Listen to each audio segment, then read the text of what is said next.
In 1513, a disgraced Italian diplomat sat in exile, stripped of power, tortured, and broken. But in that darkness, Niccolò Machiavelli wrote something so dangerous, so brutally honest about human nature, that it was banned by the Catholic Church and condemned by leaders across Europe. Why?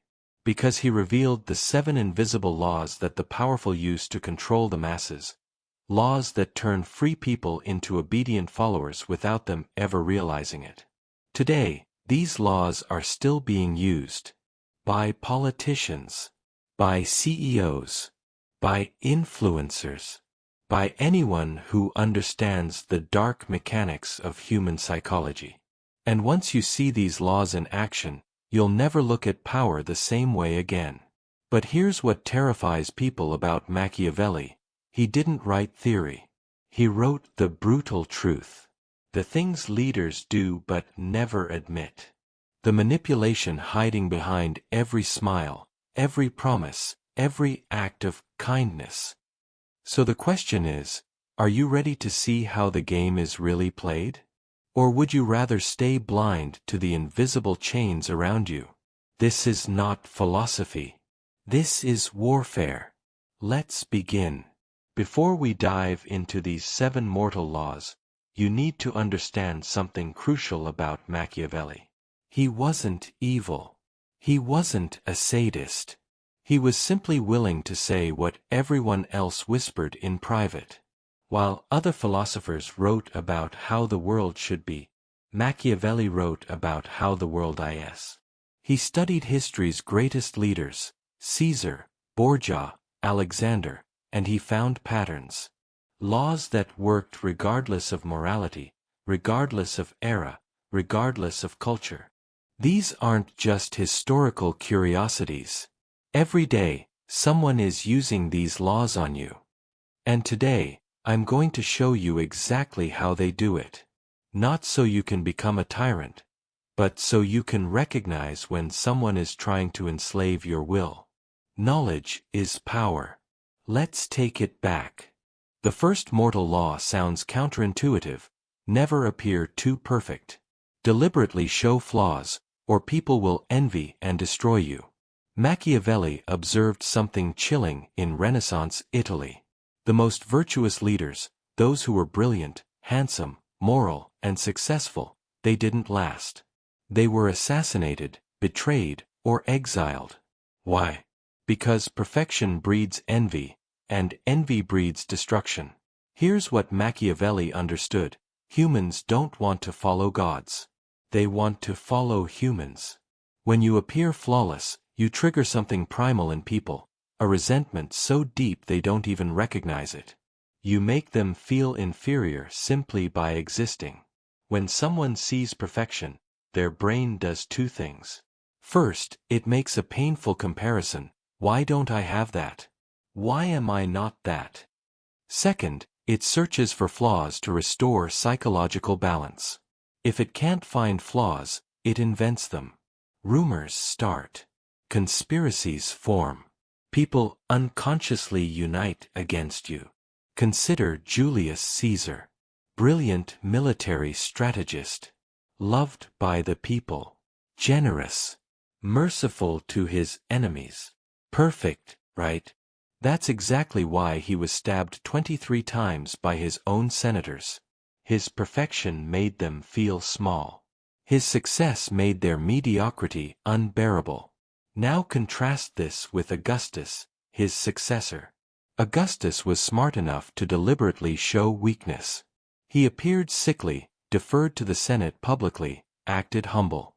He lived to 75 and died peacefully in bed, having ruled for 41 years. Same family, same power, different strategy. Look at successful CEOs today. The ones who last don't pretend to have all the answers. Satya Nadella transformed Microsoft by saying, "I don't know," and fostering a learning culture. Meanwhile, CEOs who project infallibility, Elizabeth Holmes at Theranos, Adam Newman at WeWork, they crash spectacularly. Even on social media, the influencers who show vulnerability, who admit failures, who laugh at their own mistakes, they build loyal followings. The ones who only show highlight reels? People scroll past them, feeling empty and resentful. Machiavelli's brutal insight was this: you can weaponize your flaws. Strategically reveal harmless imperfections to disarm people. Show you're bad at small talk, or terrible with technology. These tiny vulnerabilities make people drop their guard. They think they know your weaknesses. But you're really showing them what you want them to see while hiding your true capabilities. Politicians do this constantly. The folksy politician who can't pronounce big words? That's calculated. The billionaire who wears hoodies and says, a lot? That's strategy. They're making you feel superior in trivial ways while they dominate in ways that actually matter. Perfection is a prison.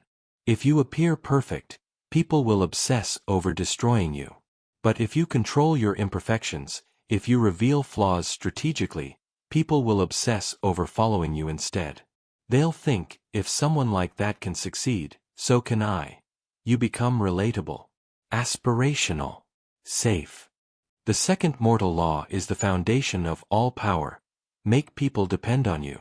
Become indispensable, and they cannot move against you.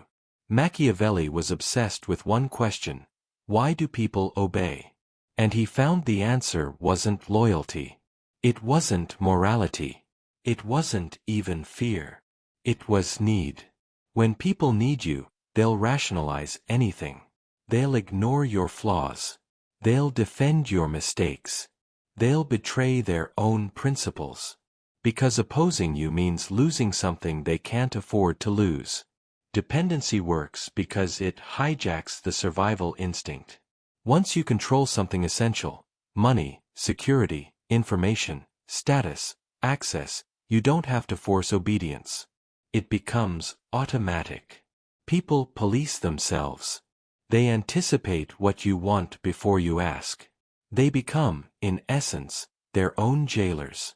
Consider how the Medici family controlled Florence for centuries without formal titles. They didn't need to be kings. They controlled the banks. Every merchant, every noble, every guild depended on Medici loans. To oppose them meant financial ruin.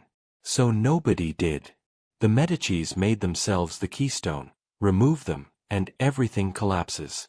Or look at Cesare Borgia, Machiavelli's Dark Prince. Borgia didn't just conquer cities, he made them need him. He eliminated bandits, brought stability, created fair courts. The people hated his brutality, but they needed his order. So they accepted him. They became complicit in their own subjugation. This law is everywhere today. Your employer doesn't just pay you, they provide health insurance, retirement, identity.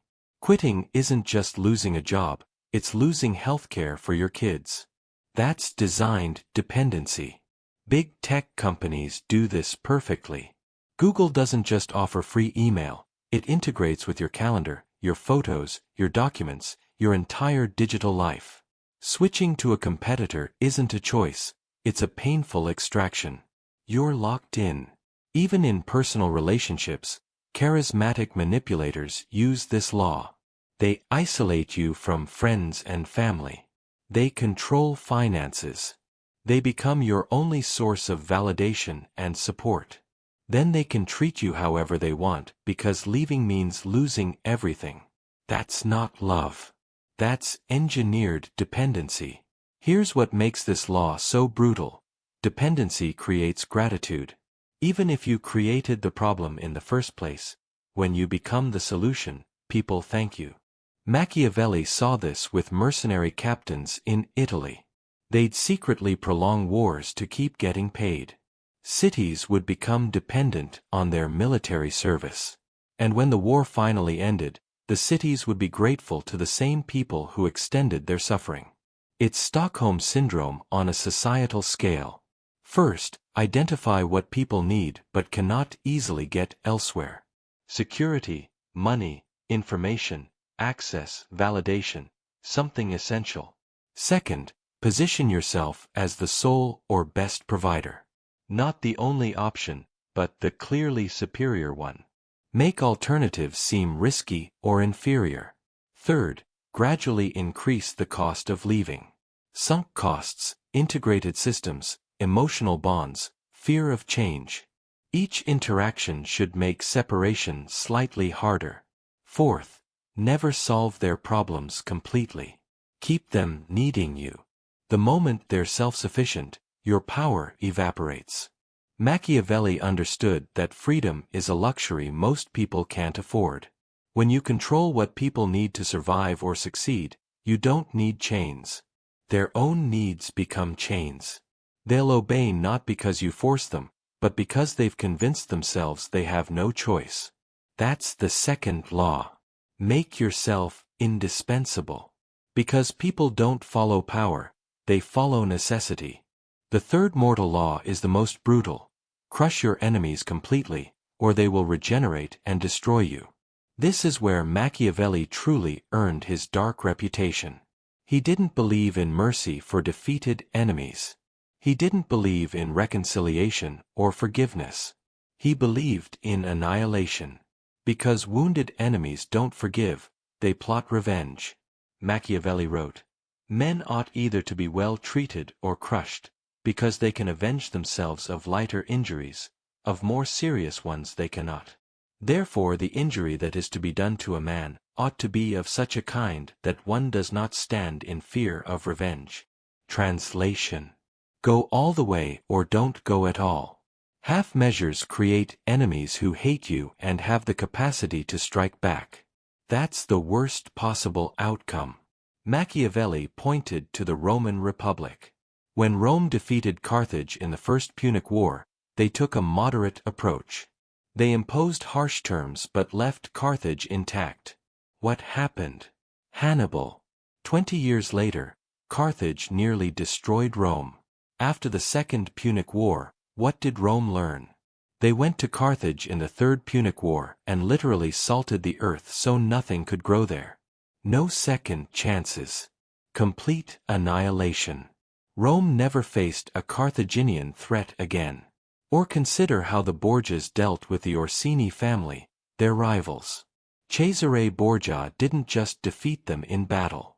He invited their leaders to a peace negotiation, then murdered them all in a single night. No survivors. No witnesses. No revenge. Problem permanently solved. Why does partial destruction fail? Because of what psychologists now call humiliation trauma. When you wound someone's pride, status, or power but leave them alive, you create an enemy consumed by resentment. They'll sacrifice everything for revenge. You become their obsession.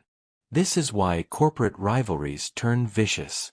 When one company humiliates another but doesn't finish them off, steal their market share but let them survive, that wounded company focuses entirely on payback.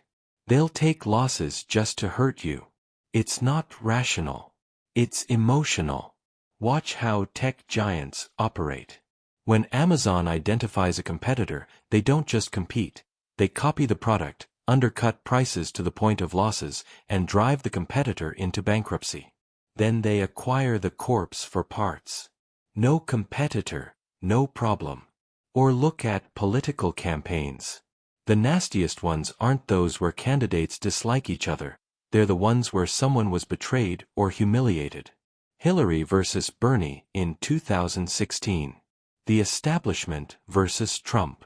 These wounds never heal because they were deep but not fatal. Machiavelli also understood a subtler version of this law. If you can't crush them physically, crush their reputation. Destroy their credibility. Make them untouchable.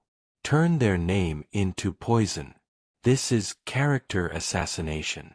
You don't kill the person, you kill their ability to threaten you. Spread rumors. Reveal embarrassing truths. Associate them with scandal. By the time you're done, they're professionally dead. They're still breathing, but they're neutralized.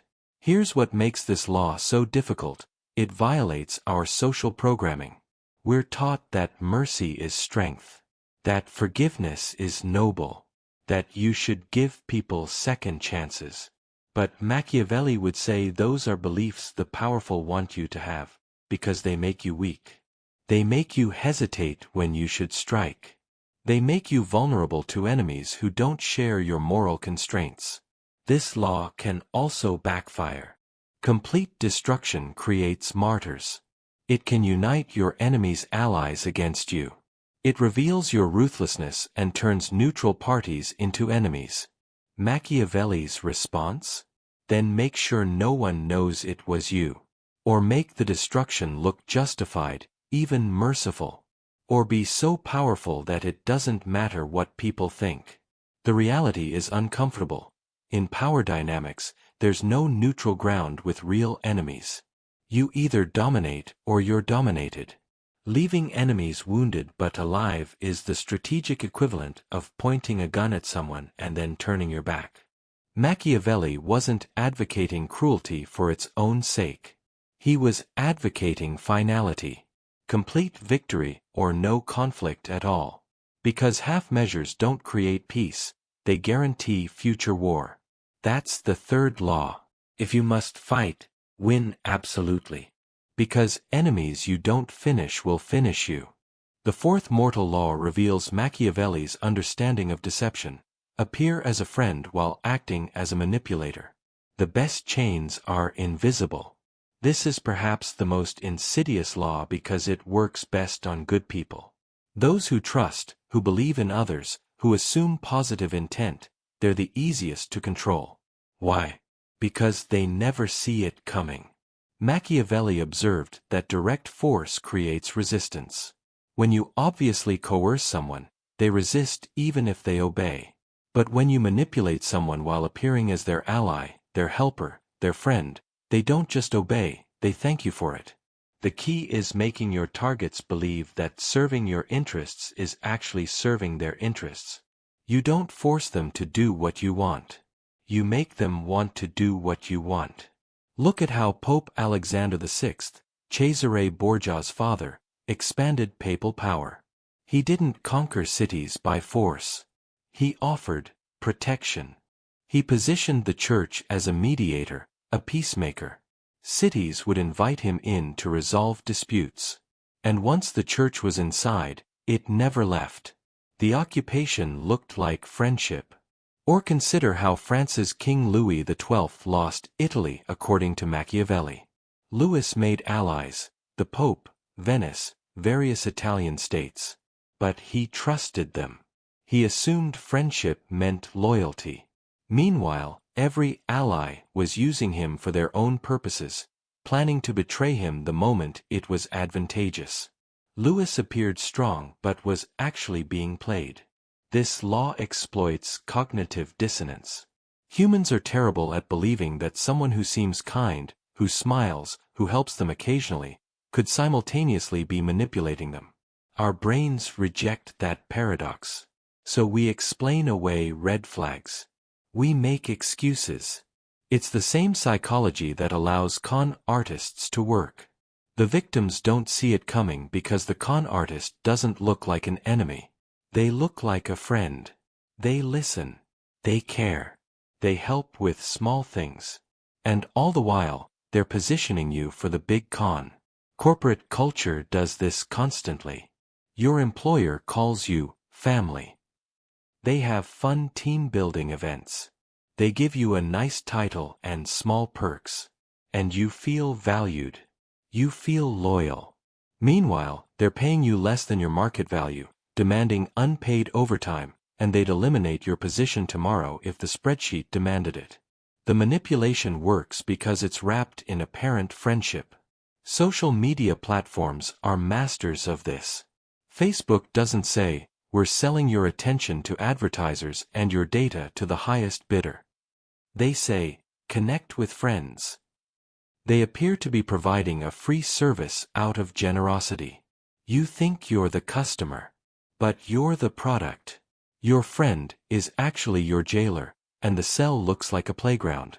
Even in personal relationships, emotional manipulators use this tactic. Love bombing, intermittent reinforcement, manufactured crises that only they can solve. They appear as your greatest supporter while actually isolating you, controlling you, making you dependent. And you defend them when others see the truth because they've been so good to you. First, provide real value occasionally. Help them with something. Give advice that actually works. Solve a problem. This builds trust and creates the appearance of aligned interests. Second, gradually introduce your real agenda. Not suddenly. Not obviously. Small requests. Minor compromises. Things that seem reasonable given the friendship. Third, frame everything in terms of mutual benefit. Even when you're asking for something that primarily serves you, present it as good for them too. And find some kernel of truth in that framing. Fourth, create emotional debt. Do things that make them feel they owe you. Not contractually. Emotionally. Guilt and gratitude are powerful chains. Fifth, maintain plausible deniability. If confronted, you can genuinely say, I was trying to help. And you were just helping yourself more. Here's the disturbing part. Once you understand this law, you see it everywhere. Every free service. Every opportunity. Every person who's just a bit too interested in helping you. You start asking, what do they really want? What's the hidden agenda? And sometimes, there isn't one. Sometimes people are genuinely kind. But Machiavelli would say, assume manipulation until proven otherwise. Because assuming friendship until proven manipulation gets you enslaved. The most effective control doesn't feel like control. It feels like freedom, like friendship, like opportunity. When the chains are invisible, people don't try to escape. They don't even know they're trapped. Machiavelli understood that the best prince doesn't need dungeons and soldiers. He needs smiles and favors and the appearance of generosity. Because people will happily serve a master who they believe is their friend. That's the fourth law. Appear as an ally while acting as a manipulator. Because slaves who think they're free never rebel. The fifth mortal law addresses Machiavelli's most famous question. Is it better to be loved or feared? His answer, use both strategically, but if you must choose, choose fear. Machiavelli wrote, it is better to be feared than loved, if you cannot be both. Why? Fear is reliable. Love is fickle.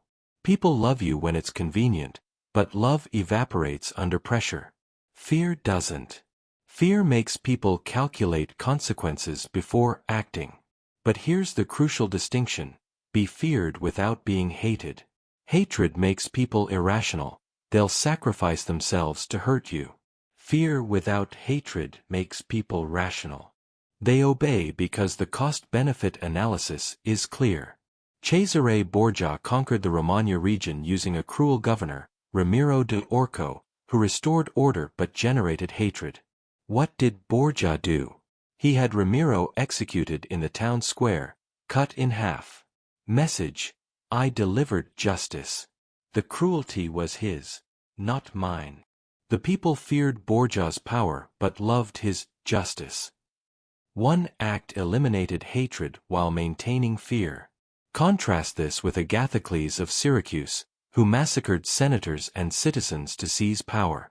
He ruled successfully but created enduring hatred. Feared and hated is unstable. Successful managers aren't pushovers, loved but not feared, people take advantage, or tyrants, feared but hated, people undermine them. They're firm but fair. High standards but transparent. You'll be fired for violations, but you always know where you stand. Abusive systems weaponize both. Fear of punishment for disobedience. Love as reward for compliance. It's intermittent reinforcement. You never know if you'll get the fist or the caress.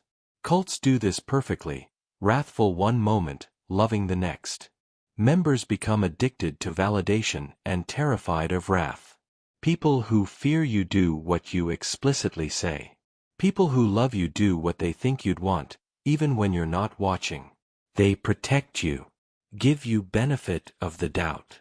Be feared in formal structures, rules, consequences, power. Be loved in informal moments, unexpected generosity, recognition, appearing human. Fear keeps them in line. Love keeps them from conspiring against you. Human obedience has two levers, hope and fear. Love is weaponized hope. Fear is weaponized consequences. Master both, and you control behavior completely. People obey for hope when times are good and for fear when times are bad. That's the fifth law. Use fear and love strategically. Because the perfect control system keeps people longing for your approval while terrified of your rejection. The sixth mortal law is about perception. Control the narrative, and reality becomes irrelevant.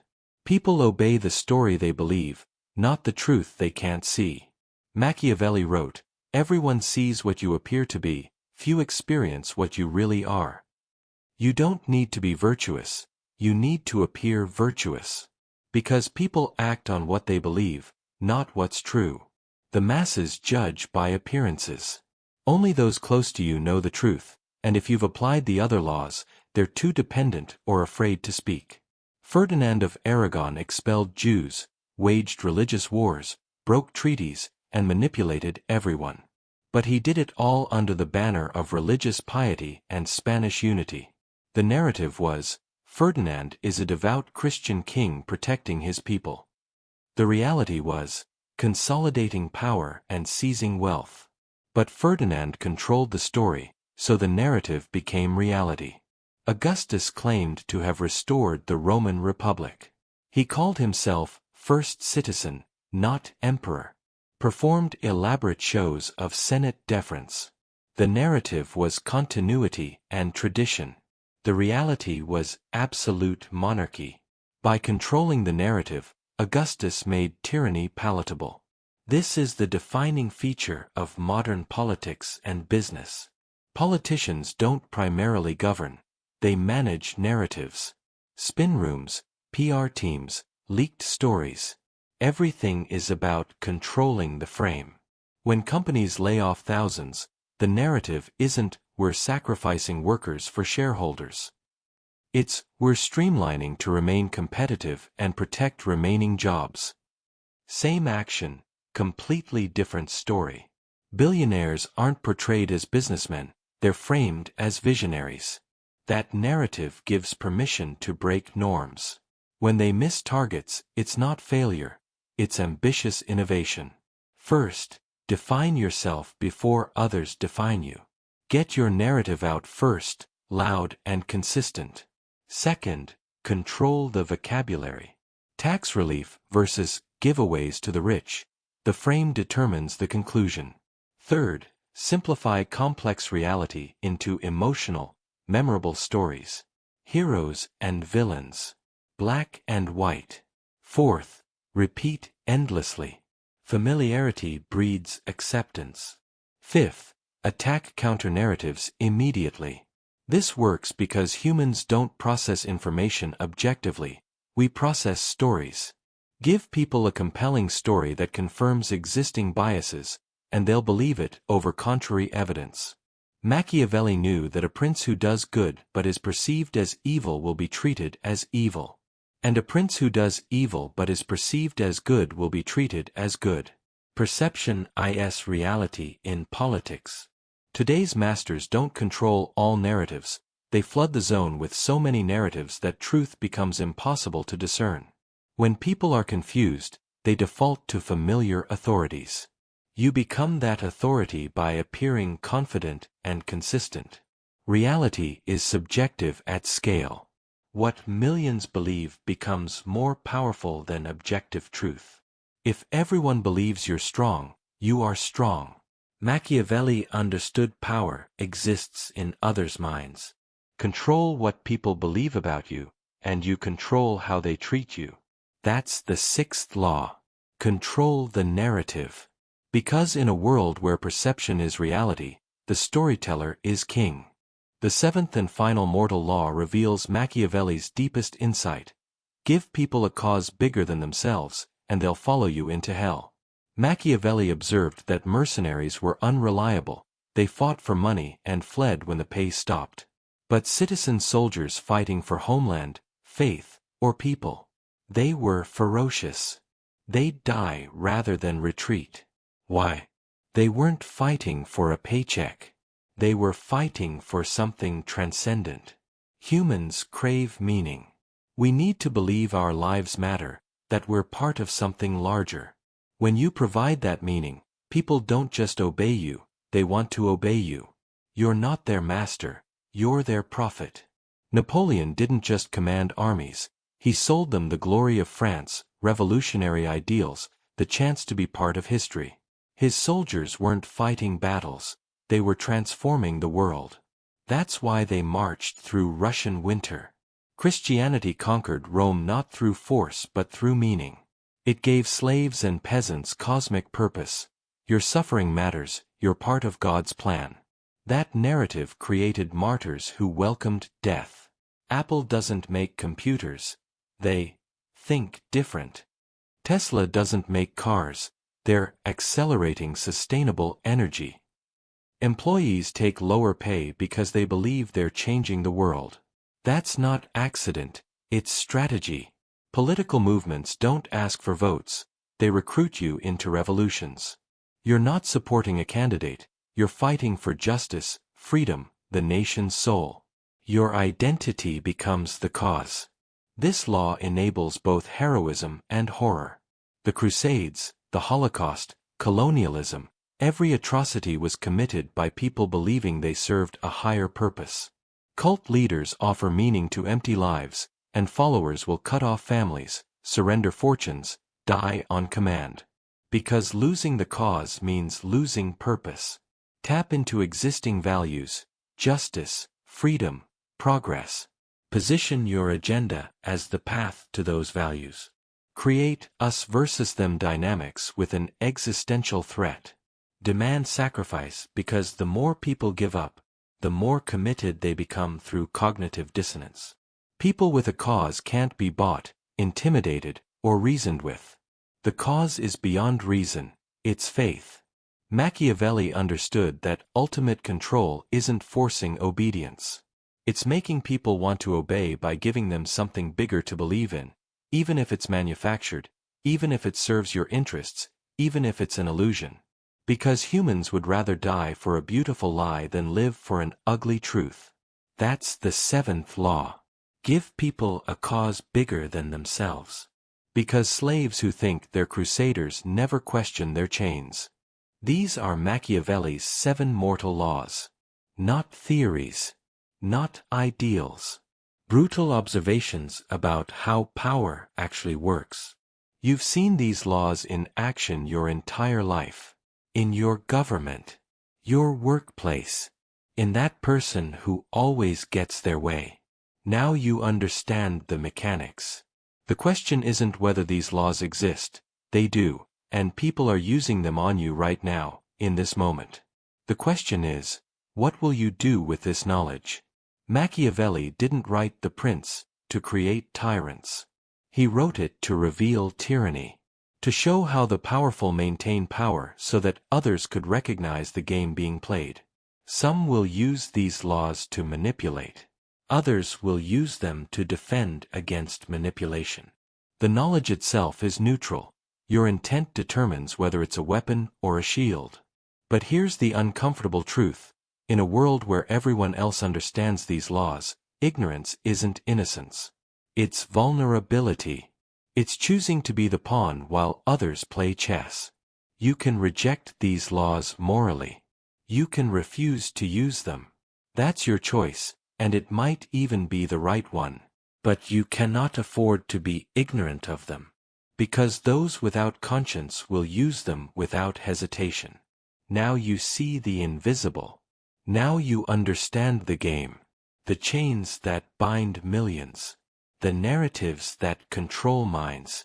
The fear and love that motivate obedience. Knowledge is the first step to freedom. What you do with that freedom is up to you. Welcome to reality. Use it wisely.